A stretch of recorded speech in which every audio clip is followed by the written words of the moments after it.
laboratory applications of place-based education. So place is kind of one of my big things. And so the format of this panel is conversational. So we've decided to structure the conversation around really 3 central questions, specifically about diversity in the outdoors and in our parks, and racial diversity in the outdoors and the parks. And so I'm kind of functioning as the moderator, although of course I'll be jumping in and out, sharing pieces of my experience. And so these panelists, who I'm going to let introduce themselves in just a second, they are 3 of my favorite people in the world. So I'm the one who created the panel and chose to invite them onto it, because I think it will be super enlightening to put these folks and myself in conversation with each other. And that being said, I was the one who made like all the connections between the work that they do. And that's not necessarily true for how they see themselves. And I think it will be just as important for you, the audience, as it will be for me to see the differences and the uniqueness of each of the panelists. And so that's really something I'm looking forward to. So now we'll just take a few minutes to give each panelist a chance to introduce themselves, tell us a little bit about the work that they do. Can we start with Jasmine?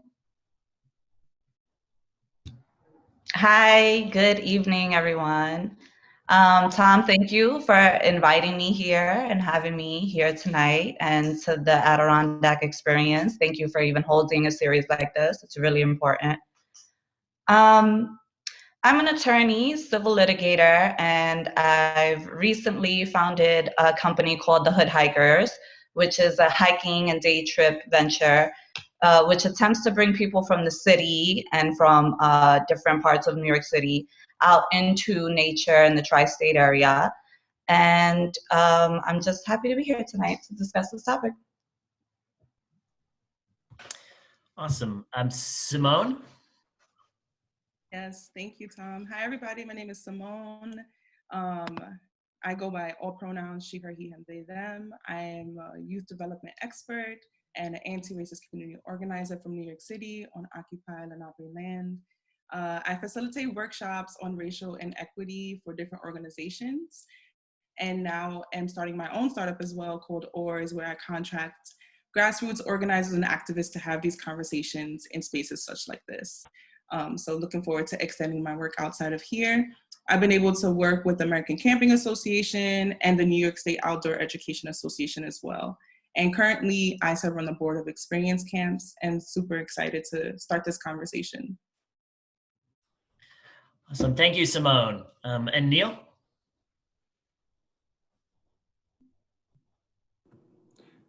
Twant, what's gonna happen?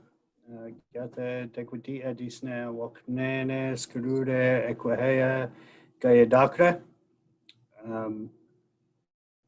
My name is Neil Patterson Jr. I was born into the White Bear clan of the Tuscarora Nation, which is a member nation of the Haudenosaunee Confederacy. Some of you might know it as the Iroquois Confederacy. I have been working with the Haudenosaunee Environmental Task Force for many years, and serve as Assistant Director at the Center for Native Peoples and the Environment at SUNY College of Environmental Science and Forestry in Syracuse, New York, or what we like to call in Onondaga territory.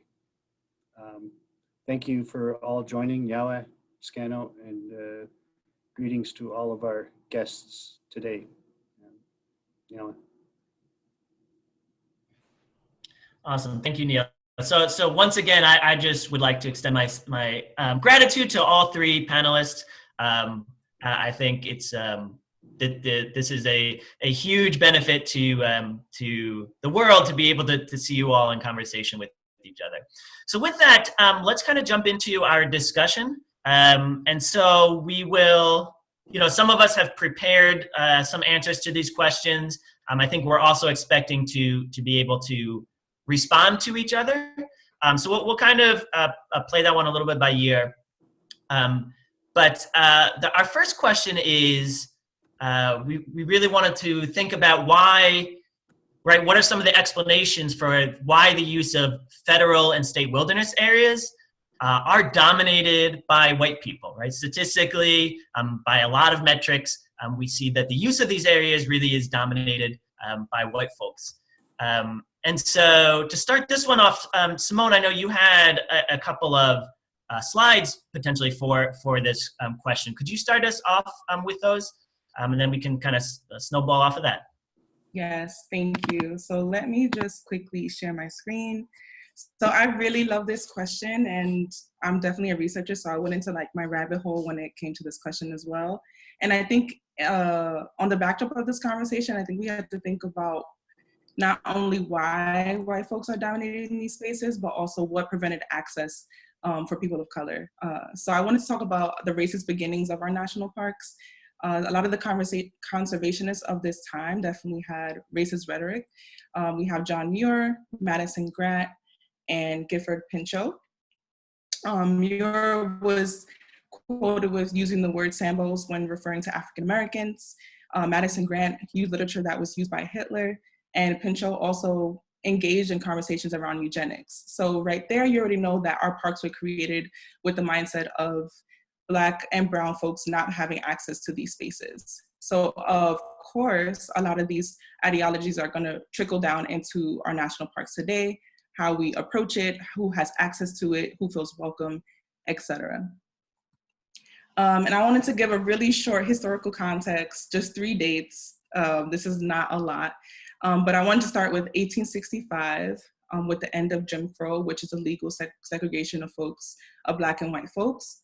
In 1865. On the backdrop of that, we have our national parks being opened in 1916 at the same time that segregation was happening.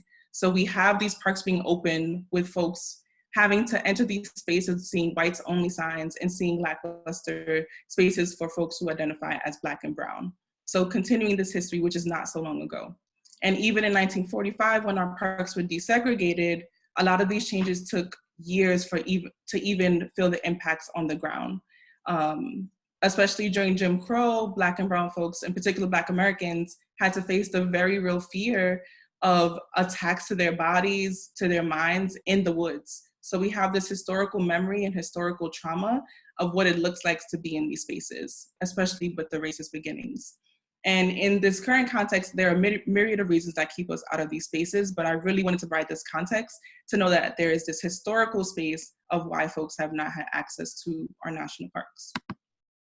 And I really found this quote super important too, to think about bringing the indigenous context to talk about national parks and the conservation movements were created as a way for people to escape during the Industrial Revolution. In many ways, they are created by removing indigenous peoples from those lands and creating refuges for more affluent white people to get away from the city, which were becoming more Black and brown. So this settler colonialist perspective of taking indigenous land, stepping away from Black and brown mentality in our cities and using it as a refuge for white affluent folks, and how a lot of those traditions and customs and narratives are still present today.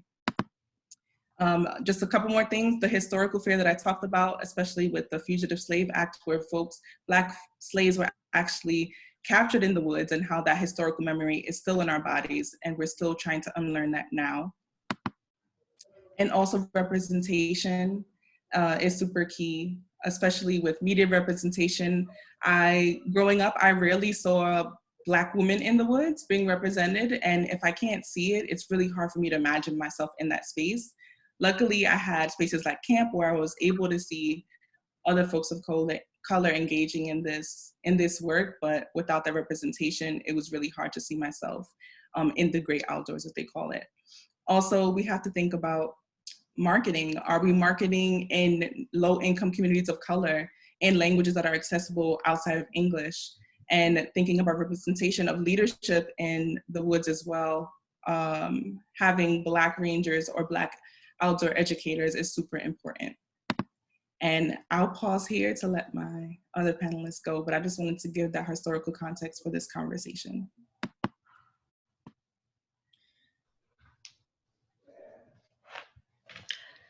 So I'll pick up from where Simone left off. Each of those points that she touched on, I had written a little bit about. Accessibility. Now, I'm going to speak on the perspective of Black and Brown people from the city, particularly from the 5 boroughs in New York City, Bronx, Manhattan, Brooklyn, and the other boroughs. But no disrespect or shade to them. But the accessibility is an issue. Simone spoke about being exposed to the outdoors in camp, and a lot of people don't have that option out here.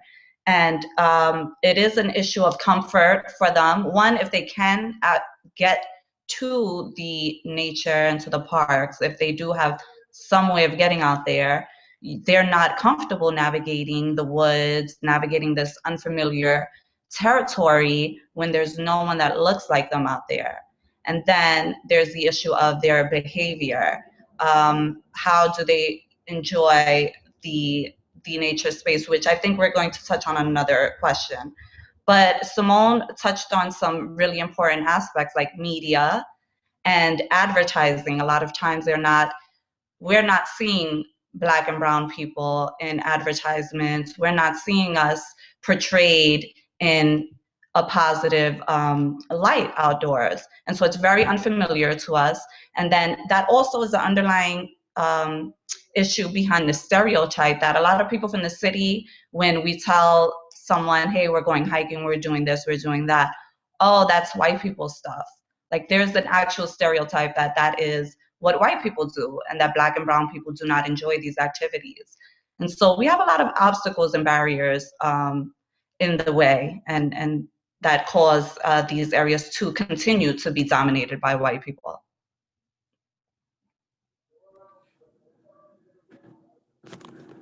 Nyala, Jasmine, and Simone, yeah, that's you're touching on many of the triggers, the sentiment, the feelings we share as disadvantaged, as they say, disadvantaged populations. Without going too far into the history of how these wilderness areas were created, I think it's worth trying to understand a little bit about some of the language that's used in the terminology around wild areas, wilderness, the myth of the pristine, and the frontier mentality that I think goes along with the use of and management and access to this territory. For Indigenous people, you know, it's definitely a nuanced thought process compared to our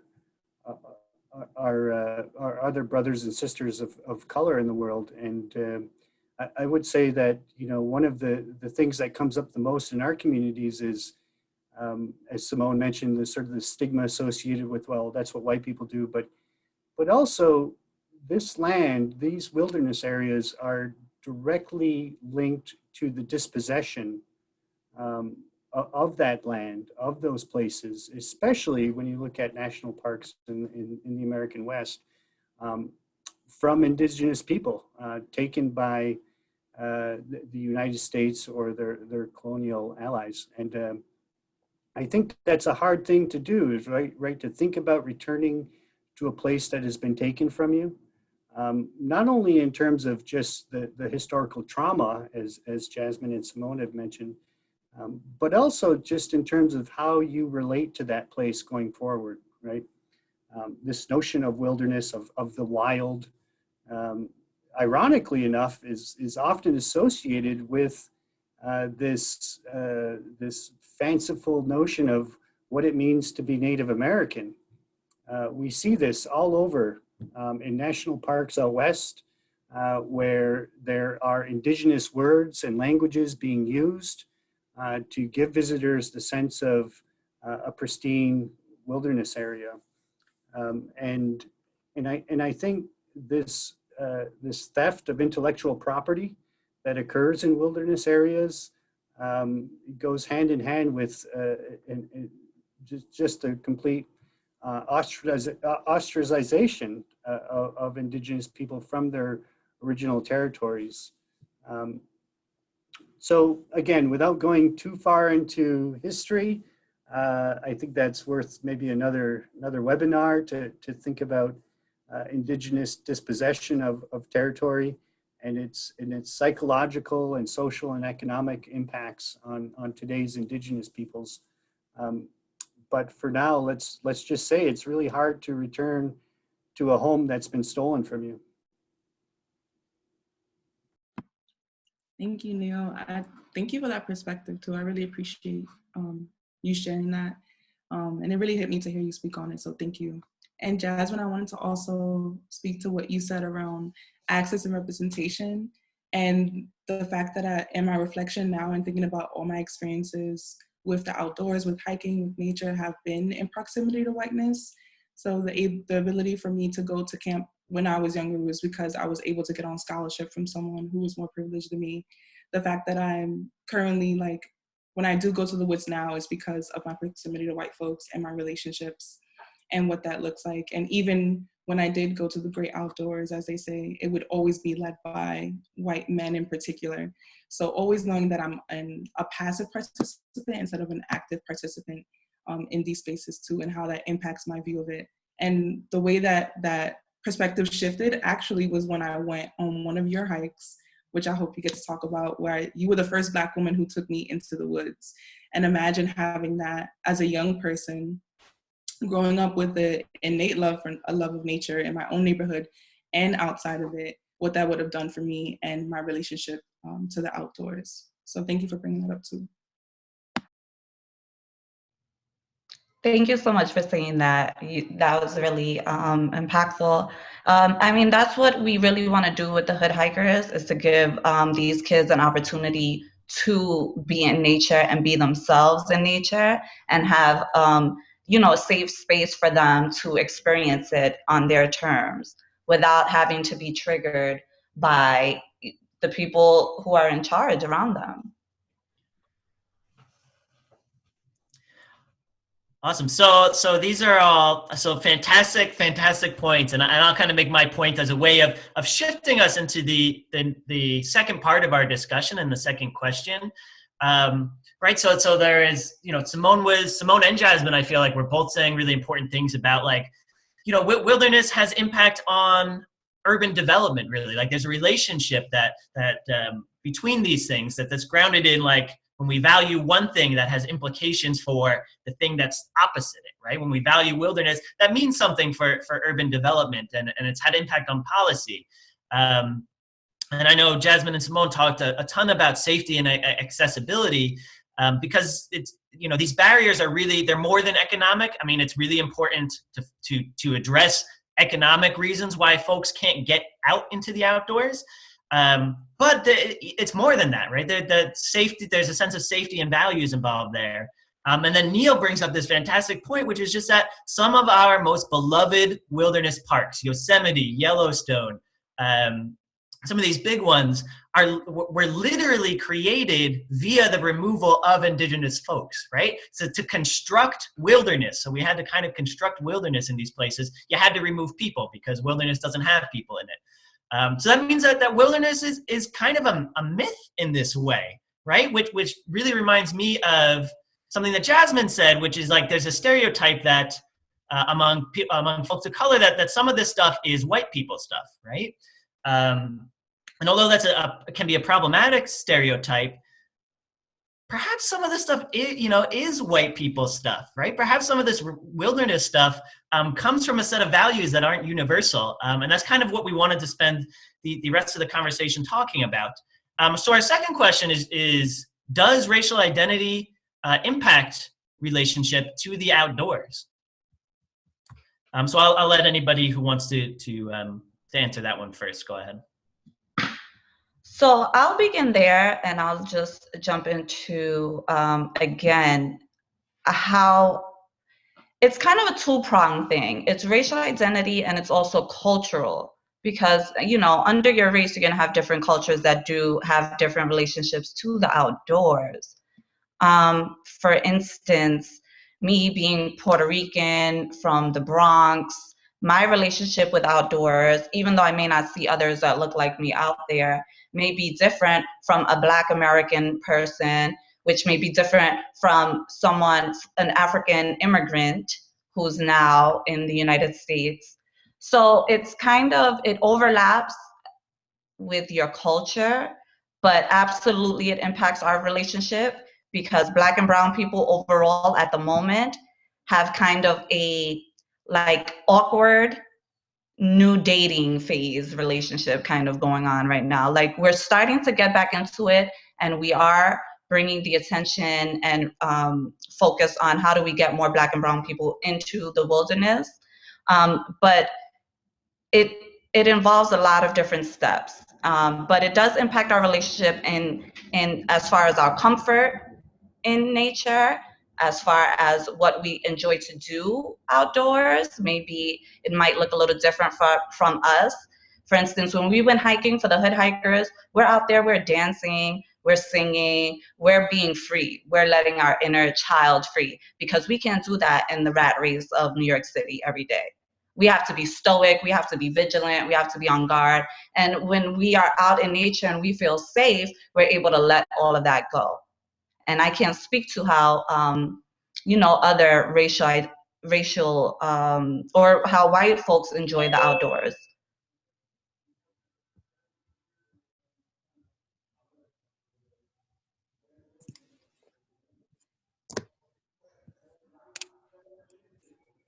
Thanks, Simone. That was great.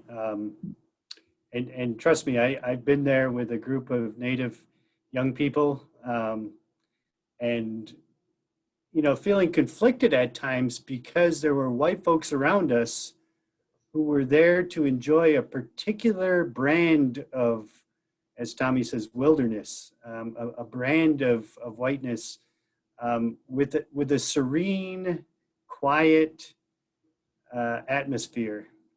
And we pierced that with our shouts and our yells and our singing, and just reestablishing ancient relationships with place.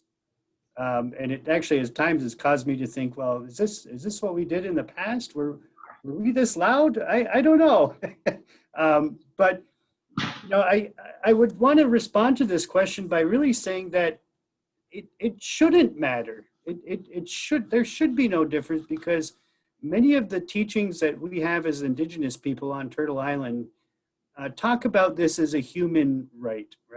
That this relationship that humans have is one of both necessity, but also reciprocity, respect, of right relationship with place, with our animal, with our flora and our fauna, relatives that are supporting us.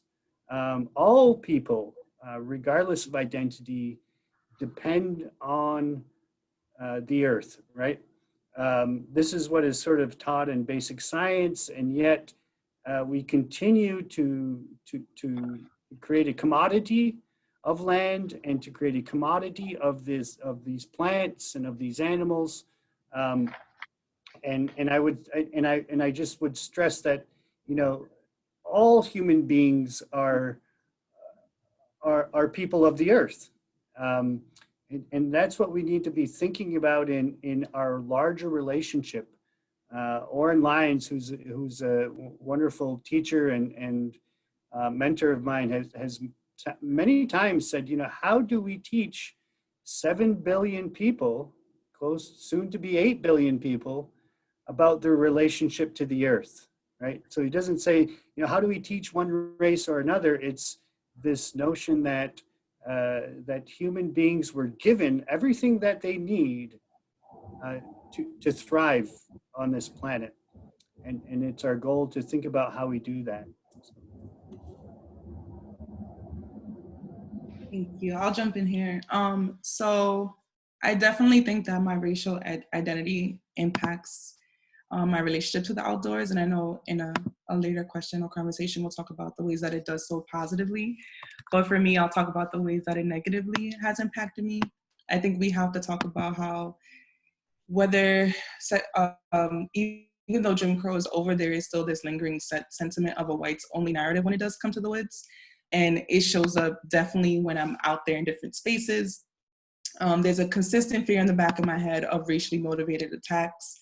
And we know in this country, it's very hard to get accountability when it comes to that. So I always have to be protective of my body and have this double consciousness when I am in the woods and how I comport myself.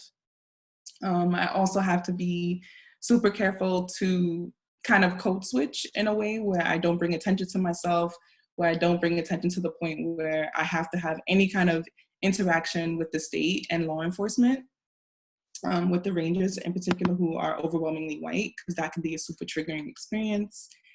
I have to also deal with the impact of seeing white folks in the woods and always feel like there's this question in the back of their head about, what are you doing here? Do you know what you're doing?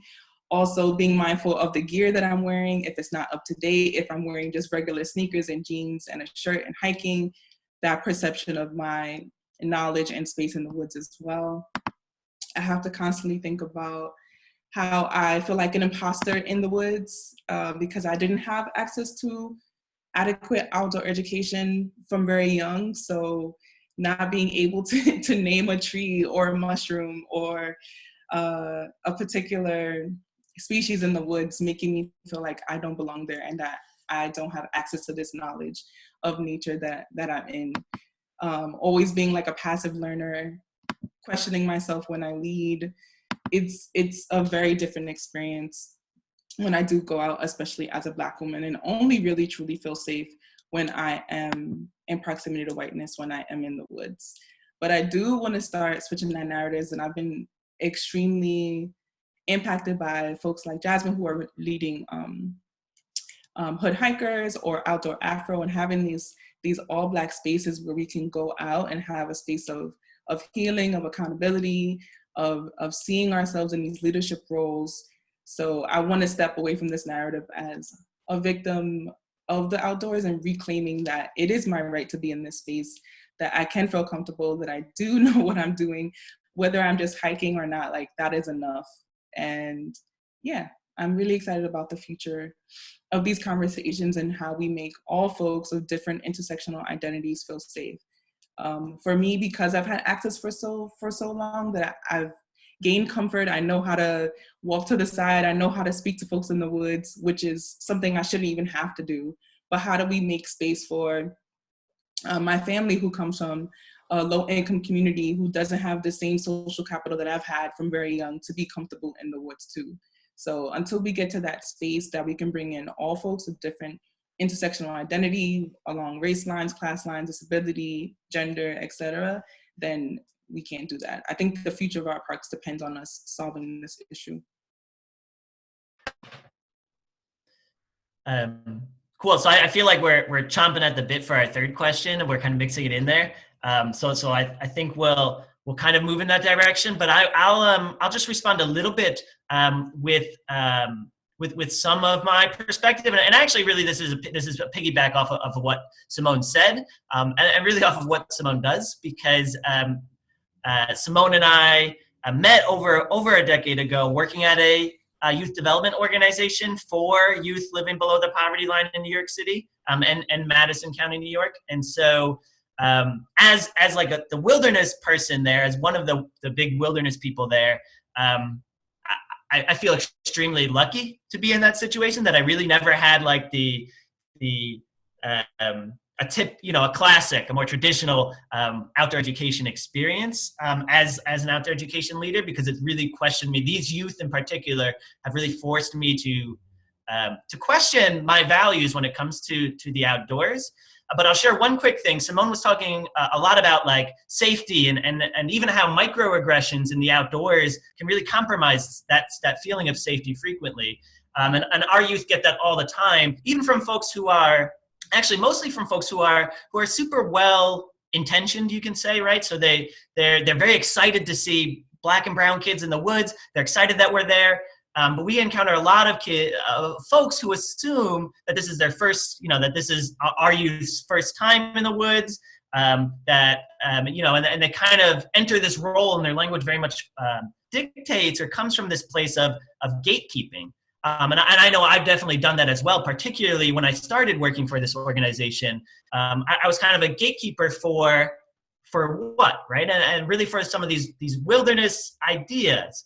And when I started to see that like gatekeeping and really started to question some of that, it got me to a much different place. It got me to a whole different curriculum really in my outdoor education. And so that I'd just like to introduce our kind of our third question now, which is really again. Can I ask you a follow-up question? Oh yeah, go ahead, Simone. How did you see the young people's racial identity impact how they were in the woods when you were doing that work? Yeah, well, so it's a fantastic question. It's a little bit part of my answer to the third question, but let's do it now. So I this is kind of what I'm all about these days. Is this particular experience? I would say the first thing is that it really questioned these youth really challenged the goals I had originally set for the program, because the goals I originally set were like conquer the mountain, have this experience and like fall in love with the challenge and the pristineness of the wilderness, right? See this space as this like beautiful, pristine, challenging landscape that we need to have as little impact on as possible, right? We need to preserve it as it is so that we can continue to challenge ourselves, right? That we need this escape from the city. We need this escape from like the luxuries of life in order to do this. And every step of the way, I feel like these youth were challenging that idea, right? We're challenging this idea that you need to get into the wilderness to challenge yourself in a healthy way, right? They were getting things. I was constantly getting this sense that they were getting things from this that were not part of my goals, right? That were separate. And so when I started to see that, when I started to get into a little bit more of the research, and this eventually became the subject of my dissertation, I started to develop curriculum that allowed them to inscribe more of their values and the environmental perspective that they bring from who they are into the program.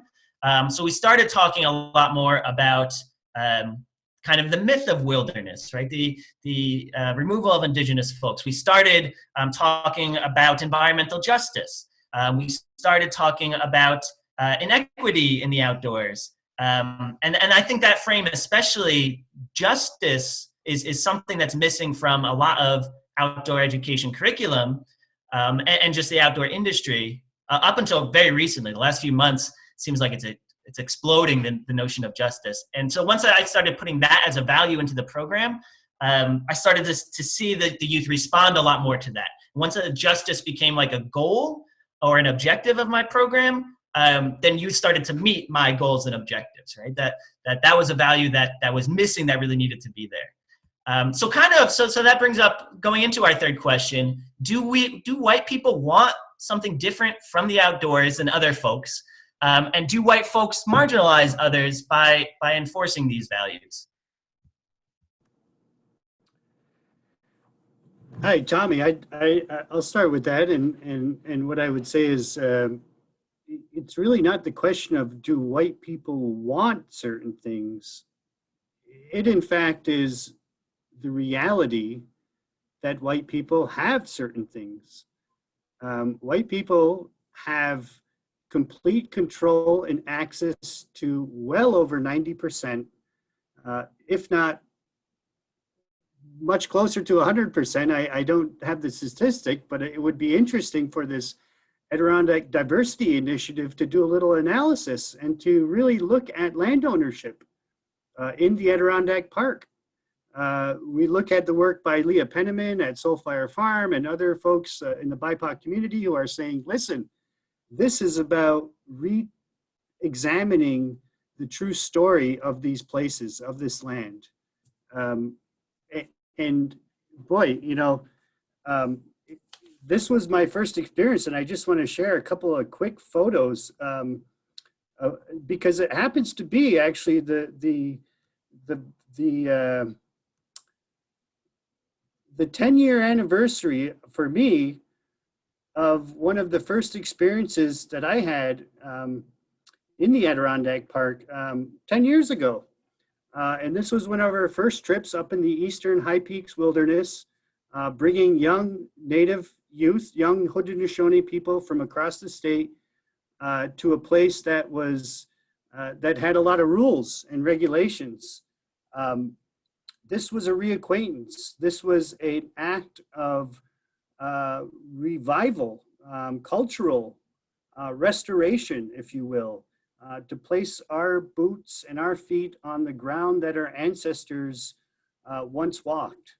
And this short story here is that in our way, in our tradition, one of the things that we do when we camp together, both as an act of ceremony, but as an act of common sense, is to start a fire. And this was a fire that was eventually the subject of some controversy. And Adirondack, New York State DEC park ranger came across us and said, you know, you need to put out that fire. And this is one of our Oneida participants, De Gatlios, who stood up and said, you know what? We have very unique relationships with this place that extend beyond the history of New York State as an entity and beyond the creation of the United States of America.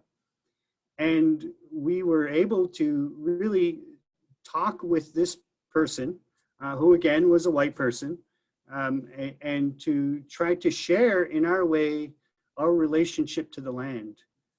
We have since gone on to continue to revive and restore our cultural practices like gathering medicine, and focusing on an interesting aspect of Haudenosaunee identity, which is better sort of dealt with in a recent book by Susan Hill called The Clay We Are Made Of.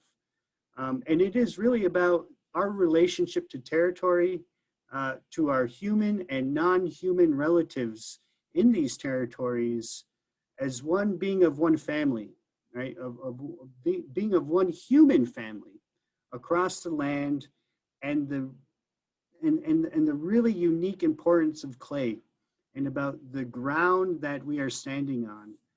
And so it was this picture just last year where we had some young Haudenosaunee people actually visit some archaeologically sensitive sites in the Adirondack Park and come home. Right, it started off by talking about, well, are you comfortable visiting a home that was stolen for you? Well, we're taking it back. We're coming back, and this is part of the way in which we begin to do that. And I realize there's a question in the chat box about how do we reprogram, or how do we create this imaginary in our youth, in our constituents to get back to the land? Well, it's participatory. It is about creating new relationships with the land, in this case clay, but also in the case of our human and non-human relatives like medicine and food.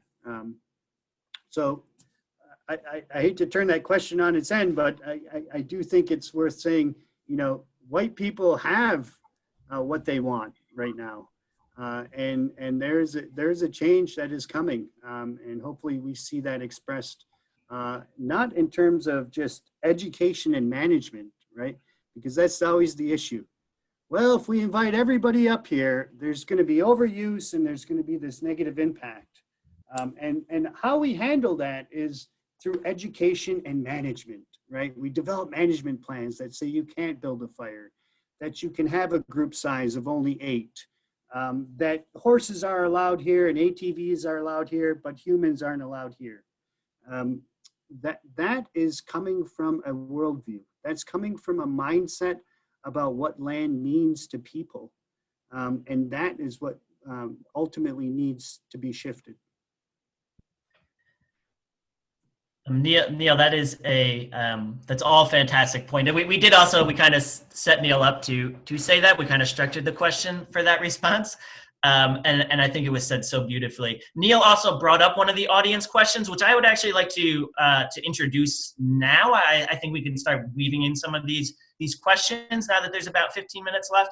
Before we do that, I just wanted to also quickly acknowledge that I talked about before how I put justice back into my outdoor education program and my work, and that had a big impact. But doing all that, I also decentered like the rigor and the challenge of the wilderness, and recentered the environmental relationships and the reciprocity. Really, that Neil. So Neil was one of my teachers for quite a number of years, and really took some of that frame of relationships and reciprocity as an alternative to like the pristine challenge of the wilderness. And putting that into the program, right? Focusing on how my students are relating to the entities of nature. Really on a personal level, also had an enormous impact on bringing those youth in. Now, the question that Neil was referencing, I think it's such a wonderful question. We're going to kind of challenge it, so I'm bringing it up because I think there's something in it that we will challenge, but I'm so happy that this person asked it. So the question says, now that we have discussed the cause of a lack of racial diversity, what is the process of reconditioning the mind of minorities in order to engage in activities that are out of their norm?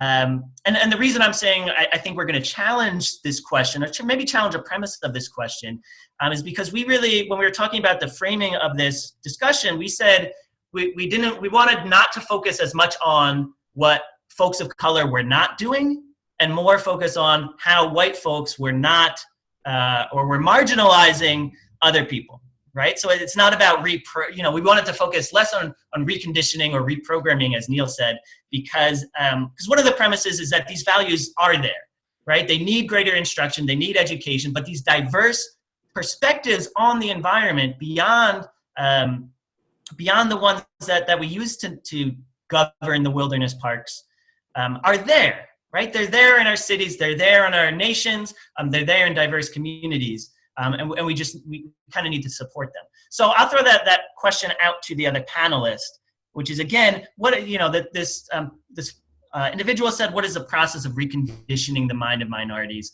in order to engage in activities that are out of their norm? Jasmine, do you want to go first, or can I go first?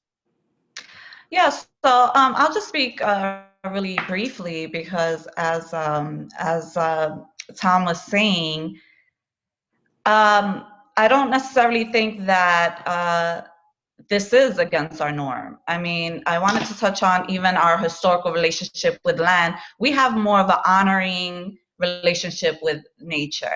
We honor it, we love it, we respect it, and we do have that reciprocity. And you compare and contrast that to the conquering relationship that historically white people have had with the nature. And we're not trying to own it.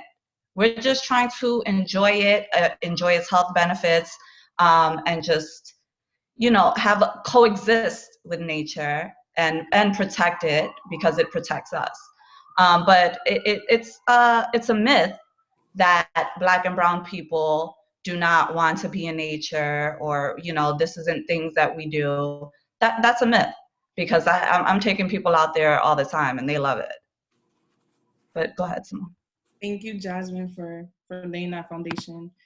There's this quote, because I don't know, I'm very expressive. So when I heard the question, my head tilted to the side a little bit because I'm very reactive. And I think even in the question lies in some of the things we need to tackle around, one, referring to folks of color as minorities too, and then two, also talking about the norm, like whose norm are we talking about? And I think in that question, we have to think about what white supremacist ideals are we talking about when it comes to talking about the outdoors and Black folks' relationship to it, or people of color's relationship to it. And there was this quote that I found, I think it was in an article titled "Black People Don't Go Camping" by Nikki Regeman. I don't know if I'm saying her last name right, but it reads, "Black people do not have a natural aversion to camping or the great outdoors. We have a natural aversion to racism and abuse." And I think that quote is so perfect, because I don't think that folks of colors or people of color, Black and brown folks, need to have their minds reconditioned to doing things outside of their norm. I think white folks really need to take a hard look at what systems, what norms, what language, what barriers are there that keep us out of these spaces.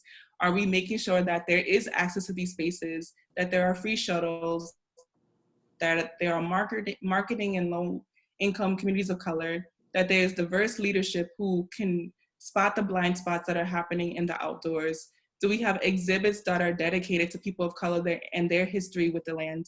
Do we have exhibitions that are led by folks of intersectional identities? So I think the real reconditioning has to happen with white folks and white leaders in these spaces, and really bringing in the people with this expertise to challenge that and talk about how we bring folks in. Because I think we're at the door, we're nipping at the door. It's just like, let us in and create the conditions to keep us there and not make it feel unsafe. So I think that's my answer to that question.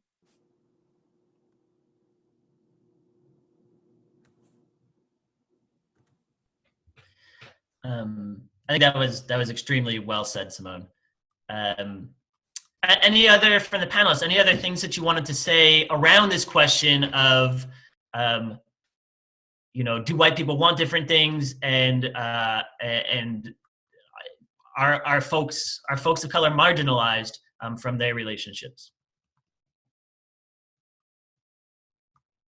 Wait, can you repeat that one more time? So just returning to the central, like kind of our third and central question that we've woven into the participant question. Was there anything else that any of the panelists wanted to say about whether white people want different things out of the outdoors? And Neil very poignantly challenged, it's not about wanting, it's really been about having. And the second part of that question is, do white folks marginalize others by enforcing what we might call white values? Okay, I don't think I got to answer that that question. I think I can speak to my personal experience, because I don't want to speak for all Black people, which is common in a lot of these conversations and spaces sometimes. But for me, I think at the top of the list is seeing, I don't know, not all white folks either, but the idea of escape versus luxury. Like, how, if you do have privilege to have this disposable income and disposable time, honestly, that you can see the outdoors as a luxury, versus me literally being in spaces where I'm a target and criminalized every step of the day, and seeing nature as a way to escape that, a way to really connect back into my body, to feel grounded, to breathe, to dance, to go slow, and not in the way, and not engage with the outdoors in a way to conquer something and be super productive, but also just listen to my body and see what it needs to just be still at the same time. I think living in the city, I love the city also. Like, my local park is also a part of my healing. So it's not just this elitist version of what nature is too, but I'm talking about being able to connect back to by humanity, being in community, and also just being loud without being criminalized. Because in the cities, that happens a lot. We live in a hyper police state, and so the outdoors is my space to kind of step out of that. The things that keep me from actually engaging in those activities and what I need and want out of nature is definitely the microaggressions that happen, the stares, the having to explain myself, why I'm in those spaces, the looks, the fact that some of the spaces are not always communal. That even, I was thinking about it the other day, even the trails, when I went hiking with my partner, I wanted to hike next to them, and there's not even sometimes enough space to walk communally. So imagine if we had this communal ancestral mindset that a lot of people of color take around doing things together, what the trails would look like, what the spots would look like to engage in community with food, with dance, with all this different space. Thinking about rangers and how they can also be part of the police state in the woods as well is another barrier. Even down to what they wear, like, how can we change the uniform or just have folks wear regular clothes to not cause this, I don't know, this aversion when we do see law enforcement in the woods. But yeah, those are the things that I really need out of nature, and then those are some of the barriers that I've seen to me getting those things. Awesome, thank you, Simone. I'll remind Participants, you are more than welcome to type questions into the Q&A right now. We have Steph from the Adirondack experience, kind of fielding and funneling those questions into me. So feel free to put them in now. There's one more that I want to get to, but I quickly wanted to respond to something or spin off of something that Simone said, which is that I think in a traditional way of looking at wilderness, like I said earlier, we put wilderness on one side and we put the city on the other. And the city is corrupt, it's dirty, it's not a nice place to be, it's unenvironmental, right? It's not a natural space. And that framing has been carried out through policy, right? Through public policy. Our cities, right, when we carry that framing into our policy, our cities are degraded, overbuilt. Our model of redevelopment in the Rust Belt, for me, I spent most of my adult life in Rust Belt cities, has been to focus on building up the downtown core, right? And that's not the only way to do urban development, right? There's other ways to think about the environment. And so that's why I was saying, and I think it's relevant here, that wilderness and the way we think about our relationship to the outdoors does have implications, huge implications for cities, for urban development. And when we separate those things, and really when we try to bring those things together to see the wilderness and urban areas as a continuous landscape, it changes things. It certainly changed things in my program. So I'd just like to get to one other question that was asked here to see what the panelists think. Which is specifically about Leave No Trace. So this participant says, "Hi there, thanks so much for all being part of this. What are your thoughts about the increasing and pervasive messages of Leave No Trace, purported as a common sense natural resource and visitor management tool, but also echoes Muir and others' conservative and romantic sentiments of nature as pristine and absent of humans? So do you see any problems with the messages of Leave No Trace? And do you see any colonialism, is the word that they used, or exclusion embedded therein?"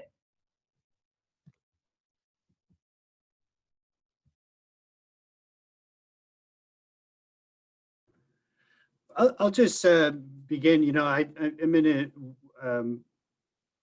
I'll share a story, and in exploring some of our cultural resources, as they call them, in the Adirondacks, and visiting some really old, significant, archaeologically sensitive areas in the park, there have been many folks in the Adirondacks, residents in particular, faculty at colleges, managers of wilderness preserves and state lands, who have sort of nudged me a little bit at times and said, "Hey, you guys were always using this place, right? This idea of wilderness is unfounded. The myth of the pristine is strong today, and in fact, indigenous people were all over this land doing all kinds of things all of the time." And it got me into a situation where I thought, where is this person going? Are they using indigenous use, tenure, and access as an excuse to further degrade the wilderness, to further carry on the extraction? Or were they actually speaking to something more profound, which is building a relationship of respect, acknowledgement, recognition, and embracing the land as our teacher and as our guide to place? And so it's a question that sort of triggering, I guess, might be the word, but I often wonder where people are headed when they ask about, the notion of pristine places, and to essentially bankroll the continued extraction of those places, using this indigenous occupation as proof of human presence on the land. So it's a difficult balance, but ultimately it boils down to, as I mentioned, with the fire and with the gun and the badge, that this is about worldview. This is about ultimately how people conceive of the notion of land.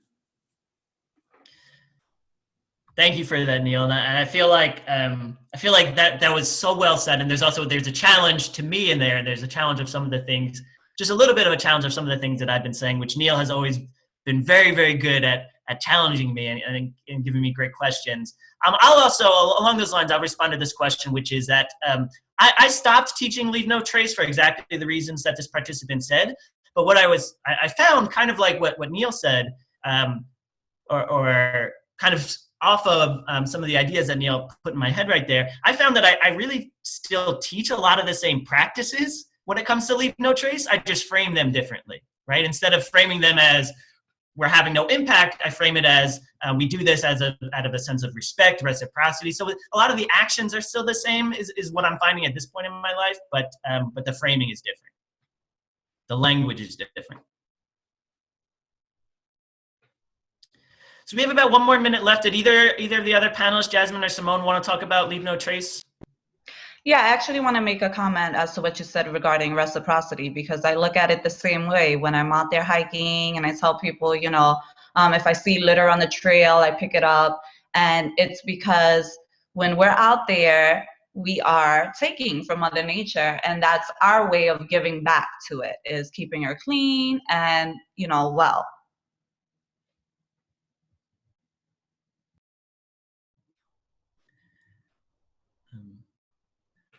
All right, so fantastic. So I think we're supposed to end at 7. Is that correct?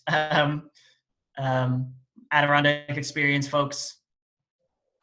It's 8 on our end. I'm so sorry. I'm in Central Time.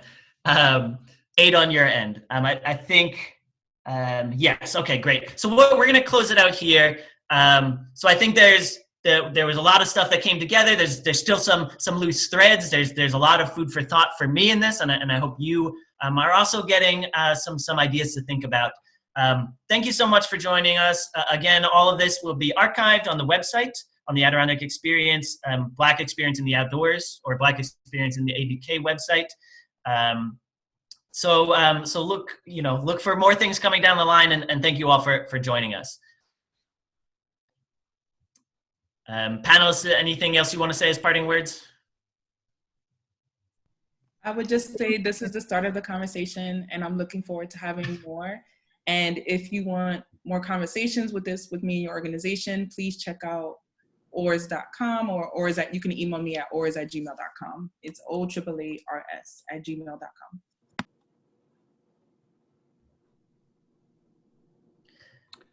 No, Nyala, for everyone tuning in, and I would just say, don't let a race acknowledgement be the end of the line, right? Much like we see land acknowledgements being sort of check the box mentality. Let's not let race acknowledgement be the end of the line here.